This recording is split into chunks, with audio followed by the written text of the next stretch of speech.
Namaste, Sivsha.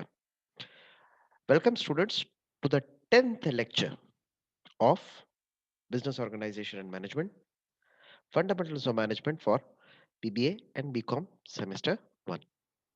Hello. Today, we would be continuing with a new topic. Basically, topic તમને already thumbnail ઉપરથી idea આવી ગયો હશે. Aims and objectives, characteristics, components of planning, and importance of planning. So, without creating further ado, let us start. તો સૌથી પહેલો આપણો કામ આપણે કરી કે એમ અને ઓબ્જેક્ટિવ એટલે કહેવાય શું. એમ એટલે ટાર્ગેટ, ઓબ્જેક્ટિવ એટલે હેતુ. જેમ કે કોમનલી જ્યારે પણ આપણે કોઈ પણ બિઝનેસ કરતા હોય ત્યારે કોમન એમ કે ઓબ્જેક્ટિવ કહેવાય શું. So one valid definition of business purpose, business પર્પસનો કોમન ઓબ્જેક્ટિવ કહેવાય ટુ ક્રિએટ અ કસ્ટમર. કોઈ પણ એક કસ્ટમરને બનાવો. કસ્ટમર કેવી રીતે બનાવી શકાય? By creating the use of the product. જ્યારે પણ તમે એક પ્રોડક્ટની યુઝ ક્રિએટ કરો છો ત્યારે તમે એક કસ્ટમરને ક્રિએટ કરો છો. એની સાથે સાથે બીજો ઓબ્જેક્ટિવ આપણે કહી શકાય it is to manufacture and distribute. ઉત્પાદન કરવું અને અલગ અલગ ઇકોનોમિક ગુડ્સ અને સર્વિસીસ. ઇકોનોમિક ગુડ્સ અને સર્વિસીસ એટલે શું? ગુડ્સ એટલે પ્રોડક્ટ્સ અને સર્વિસીસ એટલે અલગ અલગ પ્રકારની સેવાઓ. જે અલગ અલગ પ્રકારની સેવાઓ આપણે જ્યારે પણ બનતી જાય છે તો એની સાથે સાથે આપણે ઓબ્ઝર્વ કરી. શું ઓબ્ઝર્વ કરી છે? આપણે ઓબ્ઝર્વ કરી છીએ કે કઈ રીતે અલગ અલગ ગુડ્સ કે સર્વિસીસ કોઈ પણ કસ્ટમરની રિક્વાયરમેન્ટ પ્રમાણે બનાવી શકાય. બીજો ઓબ્જેક્ટિવ આપણે કહી શકાય to provide employment to the people from income obtain through selling those things. એ બધી વસ્તુ વેચીને તમે જે એમ્પ્લોયમેન્ટ પ્રોવાઈડ કરો છો જેના કારણે તમે અલગ અલગ યુટિલિટીઝ ક્રિએટ કરી શકો. રાઈટ? તો આ ત્રણ એમ્સ કે ઓબ્જેક્ટિવ્સની તમને કમ્પ્લીટ ઇન્ફોર્મેશન આપે. જે છે ઓબ્જેક્ટિવ શું હોઈ શકે? હેતુ બનાવવાનો હોઈ શકે છે, ગુડ્સ કે સર્વિસીસ પ્રોડ્યુસ કરવાનો હોઈ શકે છે, અથવા રોજગારી આપવાનો હોઈ શકે. એ કોઈ પણ બિઝનેસ કે સર્વિસનો ઓબ્જેક્ટિવ બની શકે છે. So the next topic that we are going to learn કે કોઈ પણ એક ઓબ્જેક્ટિવ કે હેતુ નક્કી કેવી રીતે કરવું. So the characteristics of objective would be first, દરેક હેતુ પૂર્વ નિર્ધારિત હોય છે. Every objective should be predetermined. કોઈ પણ ઓબ્જેક્ટિવ તાત્કાલિક ધોરણે that is no objective should be decided on an immediate basis. Every objective should be pre planned. પહેલાથી નક્કી હોવો જોઈએ, પૂર્વ નિર્ધારિત હોવો જોઈએ. જેના કારણે કોઈ પણ વસ્તુ જે પ્રાપ્ત કરવાની હોય anything that you want or wish can be easily achieved. Similarly આપણે ઓબ્ઝર્વ કરી શકાય any objective should be in written form. લેખિત સ્વરૂપમાં જ હોવો જોઈએ. કોઈ પણ ઓબ્જેક્ટિવ જે લેખિત સ્વરૂપમાં ન હોય એ અચીવ કરવું અથવા કમ્પ્લીટ કરવું અઘરું પડી જાય છે. તો દરેક ઓબ્જેક્ટિવ રિટન ફોર્મમાં જ હોવો જોઈએ. રિટન ફોર્મથી ફાયદો શું? એક પરમનન્ટ રેકોર્ડ રહે છે અને સાથે સાથે ખ્યાલ પણ રહે કે કોઈ પણ ઓબ્જેક્ટિવ ઓવરલેપ નથી થતા. Objective should be as per the capacity of organisation. દરેક હેતુ કોઈ પણ સંસ્થાના ક્ષમતા પ્રમાણે, કેપેસિટી પ્રમાણે ઓબ્જેક્ટિવ્સ હોવા જોઈએ. જેના કારણે કોઈ પણ ઓર્ગેનાઇઝેશન પોતાની યુટિલાઇઝેશન, પોતાની કેપેસિટી એટલે ક્ષમતા પ્રમાણે, જેમ કે ઓર્ગેનાઇઝેશન કે ભાઈ અમે 500 કરોડની આઉટપુટ પ્રોડ્યુસ કરી છે તો ચોક્કસ સારા એમ્પ્લોઈઝ તો હાયર કરી જ શકે. રાઈટ? એની સાથે આપણે ચોથા કેરેક્ટરિસ્ટિક્સમાં પહોંચ્યા કે દરેક ઓબ્જેક્ટિવ જે આપણે પ્રેઝન્ટ કરતા હોય, મતલબ જેની આપણે રજૂઆત થતી હોય, એ ઓબ્જેક્ટિવ નો માપદંડ થવો જોઈએ. That is it should be measurable. એને તમે મેજર કરતા હોવા જોઈએ in terms of rupees, in terms of goodwill. Right? તો આ બધા ટર્મ્સમાં આપણે ઓબ્જેક્ટિવ્સ ખાસ કરીને મેજર કરીએ છીએ. નેક્સ્ટ આપણે ઓબ્ઝર્વ કરી ઓબ્જેક્ટિવ્સ ખાસ કરીને should be prepared in a sequential order. એને તમે ક્રમ અનુસાર તમારે ગોઠવણી કરવી પડે. ક્રમ અનુસાર ગોઠવણી કરવી એટલે શું? એને ક્રમ પ્રમાણે, સિક્વન્સ પ્રમાણે તમારે અરેન્જ કરવી પડે. અને એક ઓબ્જેક્ટિવનું માળખું રેડી હોવું જોઈએ. એક structure of objective should also B created, જેના કારણે એ ઓબ્જેક્ટિવ ઈઝી બની રહે છે સમજવા માટે અને ઇમ્પ્લિમેન્ટ કરવા માટે. તો જેમ તમે જોઈ શકો છો there are total 6 characteristics of objective જે તમે ઈઝીલી રિવાઇઝ કરીને યાદ રાખી શકો. હવે ઈ ઓબ્જેક્ટિવ આપણે કેવી રીતે સંસ્થામાં એપ્લાય કરાય? તો ઓબ્જેક્ટિવ આવે છે સૌથી પહેલા ધ્યેય ઉપરથી. That is am. ગોલ શું છે? તો સમજી શકો કે ડાબી બાજુમાં હેડલાઇન આપેલું છે હાયરાર્કી ઓફ ઓબ્જેક્ટિવ્સ. હાયરાર્કીનો મતલબ ક્રમ અનુસાર. અને જમણી બાજુ આપેલું છે ઓબ્જેક્ટિવ ઇન એક્શન. તો હાયરાર્કી ઓફ ઓબ્જેક્ટિવ્સમાં first thing that you must learn is aim. હેતુ શું? તો આપણે કહી શકાય to maximise shareholder value. શેર હોલ્ડરનો વર્થ, ઓનરની વેલ્યુ વધારવાની. કોર્પોરેટ ઓબ્જેક્ટિવ શું? To increase profit to all divisions by 10%. મતલબ કોઈ પણ ધંધાનો હેતુ શું હોય? ઓનરનો પ્રોફિટ વધારવો. કંપનીનો હેતુ શું હોય? મારી અલગ અલગ ડિવિઝનનો 10% પ્રોફિટ સુધારવો. કંપનીમાં ડિવિઝન જે બનતો હોય એનો હેતુ શું હોય? કે within one region to increase market share by 10%. Market શેરમાં 10% વધારો કરો. અને જે પણ ઓવરહેડ એક્સપેન્સ હોય એ 5% ઘટાડો કરો. રાઈટ? એની સાથે સાથે ડિપાર્ટમેન્ટનો હેતુ શું? તો ડિપાર્ટમેન્ટમાં અલગ અલગ વિભાગ કયા બને છે? માર્કેટિંગ બને છે, ફાઇનાન્સ બને છે, રિસર્ચ એન્ડ ડેવલપમેન્ટ બને છે. તો માર્કેટિંગનો હેતુ શું હોવો જોઈએ? દર વખતે માર્કેટિંગનો હેતુ હોવો જોઈએ પ્રોફિટ માર્જિનમાં 7% વધારો કરવો. ફાઇનાન્સનો હેતુ હોવો જોઈએ લોંગ ટર્મ જે ઇન્વેસ્ટમેન્ટ કરતા હોય એમાં 5% ઘટાડો કરવો. રિસર્ચ એન્ડ ડેવલપમેન્ટનો હેતુ શું હોવો જોઈએ? ડેવલપ વન ઇનોવેટિવ પ્રોડક્ટ, કોઈ પણ એક ઇનોવેટિવ પ્રોડક્ટ ડેવલપ કરવી એક યરમાં, જેના કારણે ન્યૂનેસમાં કેપિટલાઇઝ કરી શકાય. અને આ બધાની નીચે કામ કરે છે એક કર્મચારી, સિમ્પલ એમ્પ્લોય. હવે સિમ્પલ એમ્પ્લોયનો ઇન્ડિવિજ્યુઅલ ટાર્ગેટ શું હોય? એ ઇન્ડિવિજ્યુઅલ ટાર્ગેટ હોય છે એકને 5 ક્લાયન્ટ વધારવા. 5 કલાક કામ કરતા હોય તો 2 કલાક વધુ આપવી. વધુ સારી સક્ષમતાથી કામ કરવું. Introduce 5 more clients to business each year. Right? તો આ હાયરાર્કી ઓફ ઓબ્જેક્ટિવ્સ અને આ ઓબ્જેક્ટિવ ઇન એક્શન કહી શકાય.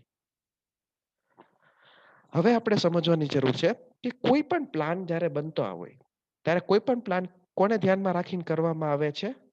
ગોલ શું છે? કયા હેતુથી કામ કરવામાં આવે? મિશન શું બને છે? લોંગ ટર્મ ઓબ્જેક્ટિવ શું બને? એ અચીવ કરવા માટે એમની પાસે વ્યૂ કઈ છે? That is what are the strategies? કયા કયા સ્ટ્રેટેજીસથી તમે અચીવ કરી શકો છો? બજેટ એટલે what is the necessary cut or what is the necessary value that is required for a particular expenditure. Project કયા કયા લઈ શકાય? કયા કયા પ્રોજેક્ટ્સ આપણે ઇન્વેસ્ટમેન્ટ કરી શકાય? કઈ કઈ પ્રક્રિયામાં પ્લાનિંગમાં ઇન્વેસ્ટમેન્ટ રહે છે? અને આ બધી વસ્તુ નક્કી કરવા માટે પોલિસીસ કઈ રીતે છે? મતલબ કઈ કઈ નીતિઓ અપનાવવામાં આવે? તો જેમ આપણે ધ્યાનથી સમજી શકાય, મિશનનો મતલબ થાય what is a long term objective? કયા હેતુથી આ કામ થાય છે? કેવી રીતે કામ થશે? તો these are the some of the components of planning. Next is a very important question. Please remember to note down કે કેટલા વિવિધ પ્રકારની પ્લાનિંગ હોય છે. તો પહેલી વસ્તુ જે પ્લાન કરી શકાય, હાલની વ્યવસ્થા કે હાલનો બિઝનેસનું પ્લાનિંગ કરો. હાલનો બિઝનેસ શું? ફોર એક્ઝામ્પલ મારી પાસે બિઝનેસ છે સાબુ બનાવવાનો. તો મારી પાસે સાબુમાં કેટલી વેરાયટી બનાવી શકાય? વેરાયટી તો બનાવી દીધી તમે, રાઈટ? આપણે વેરાયટી તો બનાવી દીધી. વેરાયટી બનાવ્યા પછી આ સાબુનું વેચાણ કેવી રીતે કરવું? How to sell? સેલ માટે આપણે શું જોઈએ? ડિસ્ટ્રીબ્યુશન, વિતરણ. કેવી રીતે તમારે વિતરણ કરવું? કેવી રીતે તમે કસ્ટમર સુધી વસ્તુ પહોંચાડશો? કસ્ટમર સેટિસ્ફેક્ટરીલી આ વસ્તુ માગે છે કે નથી માંગતા? આ બધા ક્વેશ્ચન્સ બની જ રહે છે. So this all planning that relates two current business, મતલબ હાલનો બિઝનેસ કેવી રીતે વધારવો, એને તમે નામ આપો છો current business planning. After current business planning comes the next type, that is improvement oriented planning. મતલબ કેવી રીતે તમે આયોજન સુધારી શકો, કેવી રીતે ઇમ્પ્રુવમેન્ટ, સુધારાલક્ષી જે પ્લાનિંગ જે કહેવાય એને ઇમ્પ્રુવમેન્ટ ઓરિએન્ટેડ પ્લાનિંગ કહી શકાય. પછી આવે છે ડેવલપમેન્ટ, વિકાસલક્ષી. મતલબ કંઈક પણ સુધારો કરવાનો હોય અને સુધારો તો થઈ શકે કોઈ ખોટ કે ખામી હોય તો, પણ જો ફોર એક્ઝામ્પલ વિકાસ કરવાનો હોય, ડેવલપમેન્ટ કરવાનું હોય, તો ડેવલપમેન્ટ કઈ રીતે આપણે કરાય. પછી આવે છે લોંગ ટર્મ પ્લાનિંગ, જે પ્લાનિંગ 5 વર્ષ અથવા 5 વર્ષ કરતા વધુના ડ્યુરેશનમાં કરવાની હોય એને તમે લોંગ ટર્મ પ્લાનિંગ તરીકે કહો છો. નેક્સ્ટ આવે છે મિડ ટર્મ પ્લાનિંગ, મતલબ 5 વર્ષથી 1 વર્ષના વચ્ચેના સમયગાળા માટે જે પ્લાનિંગ થાય એને તમે મિડ ટર્મ પ્લાનિંગ કહેતા હોય. શોર્ટ ટર્મ પ્લાનિંગ, જે પ્લાનિંગ 1 વર્ષના સમયગાળા માટે જ કરવામાં આવે, શોર્ટ ટર્મ પ્લાનિંગ જે કહેવાય છે. પ્રોડક્શન પ્લાનિંગ એટલે એ પ્લાનિંગ જે ખાસ કરીને ઉત્પાદનની પ્રક્રિયા, that is which is related to only production capacities or improving production techniques. જેમ કે કેટલી સંખ્યામાં બનાવવું, કઈ રીતે તમે બનાવશો, પેકિંગ કયું વાપરવું, કેટલા ટાઈમની શિફ્ટ ચાલવી, તો આ બધી પ્રોસેસ, કેવા પ્રકારનું લેઆઉટ યુઝ કરવું, આ બધી વસ્તુ પ્રોડક્શન પ્લાનિંગની અંદર પાર્ટ બને છે. જ્યારે આપણે જે અગાઉના 3 કહેવાય એને ટાઈમ કહેવાય, ટાઈમ ઓરિએન્ટેડ, એટલે જે સમય પ્રમાણે પ્લાનિંગ બનાવતા હોય. તો પ્રોડક્શન પ્લાનિંગ પછી નેક્સ્ટ ટાઈપ ઓફ પ્લાનિંગ જે આપણે સમજી શકાય એ છે પ્રોડક્ટનું પ્લાનિંગ, કે કેવા પ્રકારની પ્રોડક્ટ આપણે પ્લાન કરી શકાય. ફાઇનાન્શિયલ પ્લાનિંગ, નાણાકીય રીતે કેવી રીતે આયોજન કરી શકાય, નાણાકીય રૂપે કઈ રીતે તમે પ્લાન કરી શકો. તો ફાઇનાન્શિયલ પ્લાનિંગને આપણે 3 એસ્પેક્ટ ડિસાઇડ કરી શકી, જે છે નાણાં ક્યાંથી લાવવા, જેને આપણે કહેવાય સોર્સિંગ ડિસિઝન્સ, નાણાંનો વપરાશ ક્યાં યુઝ કરી શકાય, જેને આપણે કહેવાય ઇન્વેસ્ટિંગ ડિસિઝન્સ, રાઈટ.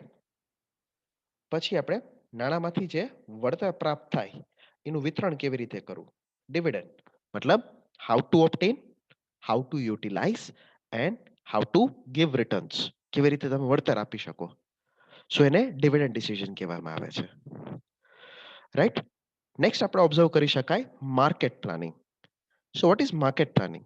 માર્કેટ પ્રમાણે તમે તમારી પ્રોડક્ટ, તમારી સર્વિસ, તમારી ડિમાન્ડ્સ એન્ટિસિપેટ કરીને પ્લાન કરી શકો, એને માર્કેટ પ્લાનિંગ કહેવાય. નેક્સ્ટ આપણે ઓબ્ઝર્વ કરી શકાય એચઆરપી, જેને કહેવાય હ્યુમન રિસોર્સ પ્લાનિંગ. તો હ્યુમન રિસોર્સ પ્લાનિંગની અંદર આપણે ઓબ્ઝર્વ કરી શકાય ક્યારે કયા વ્યક્તિની જરૂર પડશે, માણસો કેટલા રિક્વાયરમેન્ટ થશે, કેટલા વ્યક્તિઓ એક સાથે કોઈ પણ એક પ્રોજેક્ટ કે એક સર્વિસમાં કામ કરતા હશે, એને તમે હ્યુમન રિસોર્સ પ્લાનિંગ તરીકે કહી શકો. પછી આવે છે પ્રોફિટ પ્લાનિંગ. પ્રોફિટ કેવી રીતે તમે ઓબ્ટેન કરશો, પ્રોફિટ જે ઓબ્ટેન થતું હોય એ ડાયરેક્ટલી બિઝનેસમાં નાખવું કે એનું પણ આપણે આયોજન કરવાનું રહે. So we come to the last topic of my lecture, that is importance of planning. Please remember importance of planning and what is planning. ઘણી એક્ઝામિનેશનમાં પૂછાઈ ગયું છે. So it is a request, જે તે તમે રેફરન્સ બુક યુઝ કરતા હોય, make it a point of writing in description. Due to the length of this unit, I have taken only the key points. મેં ખાલી key points લીધા છે. પહેલી વસ્તુ છે, હંમેશા પ્લાનિંગ ભવિષ્યની તૈયારી કરે છે.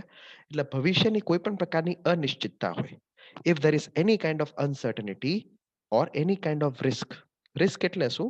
રિસ્ક એટલે મેં અગાઉના સ્લાઇડ્સમાં પણ સમજાવેલું જ હશે, જે કહેવાય ડેન્જર ઓફ ડિફરન્સ. મતલબ કોઈ પણ પ્રકારનો જોખમ જે તફાવતનો રહે છે, એ બધાનો વચ્ચેનો ડિફરન્સ રહે, એને તમે રિસ્ક કહો છો, right. So it provides protection against uncertainty and રિસ્ક્સ.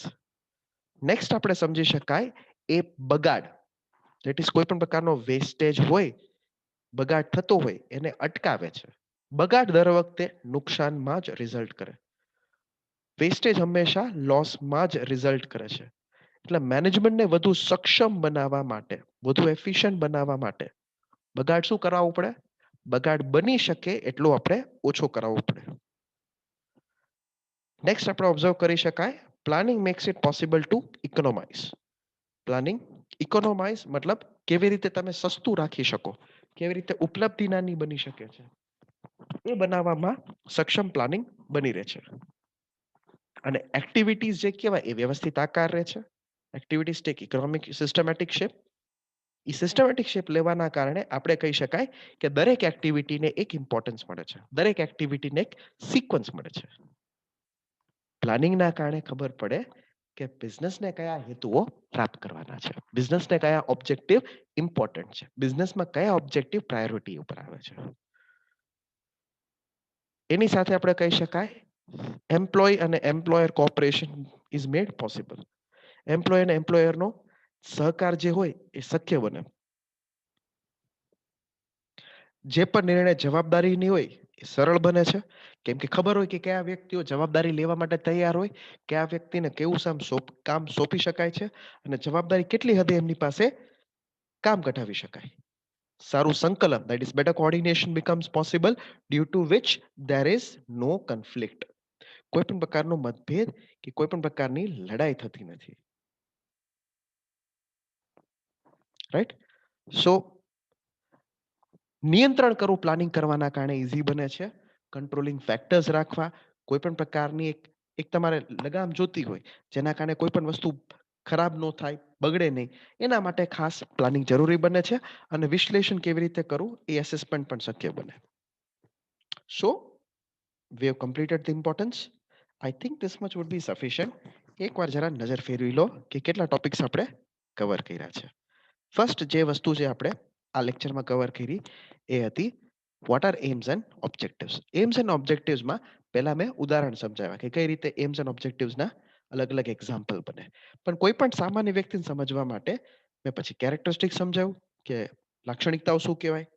એ પછી કઈ રીતે ઓબ્જેક્ટિવ્સ અલગ અલગ સ્તર ઉપર, જેમ કે આ ટોપ લેવલ મેનેજમેન્ટનો એમ હોય તો પછી બોટમ લેવલ વ્યક્તિ એટલે એક એમ્પ્લોયની પાસે શું હોય તો ટાર્ગેટ હોય.